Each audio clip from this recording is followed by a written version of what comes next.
Hi, and here we go into Unit 5. This actually is one of my favorite units in the whole course. I think partly because it challenges some of the easy to make assumptions about transpersonal psychology. So, the last couple weeks, we focused on non duality. We could also have said unity, the oneness of all of being, the oneness of the cosmos.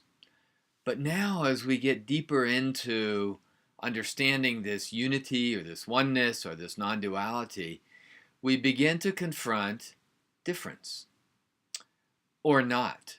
And I think that has been one of the issues with transpersonal psychology, one of the problems or shadows, I would say, in really its first couple of decades. For a long time, transpersonal psychology was reluctant to take seriously questions of diversity and not most of the time not in an overt way, but really just not taking up the question of diversity, of gender issues, race issues, ethnicity, class, age, physical ability, and all the other dimensions of difference that we recognize in our everyday life. It was so easy to say, we're all one.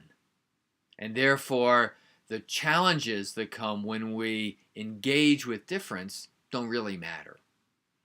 I take it as one of the signs of maturing in transpersonal psychology that there is now some overt and deep and rich grappling with the question of diversity and inclusivity.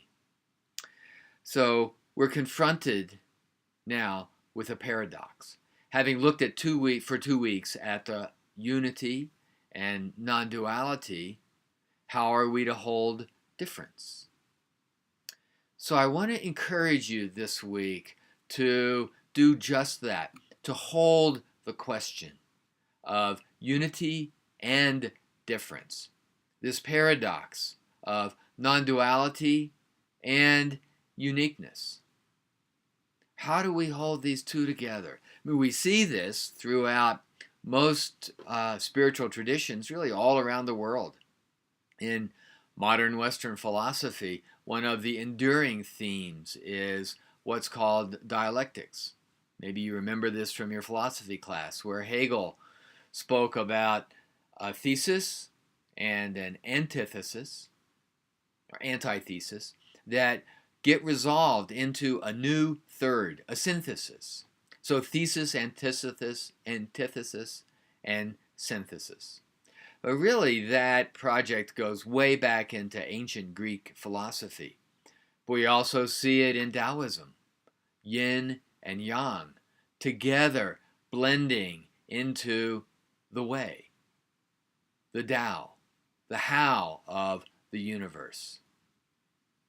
We see it in Madhyamaka practice in Buddhism. We see it in the ancient alchemical traditions in old Europe. In Africa, Credo Mutwa, one of the great South African spiritual teachers, talks about the red and the blue, and that a healthy world balances red and blue. Red as the creative force, blue as the destructive force. Red as strength and energy and vitality and vibrancy, blue as peace, quiet. Red as life, blue as death. We recognize these themes in yoga. And the holding of the dynamic and the dialectic of these apparent opposites always leads to some new creative force. This is the energy, the polarity of these two apparent opposites creates the polarity that drives the universe, that drives the evolutionary process. Without that tension, there is no evolution. So for us, this week, I want to encourage you to hold the dynamic tension of non-duality and diversity. Don't too quickly resolve these in your own mind. Maybe you have an understanding of that resolution. That's fine.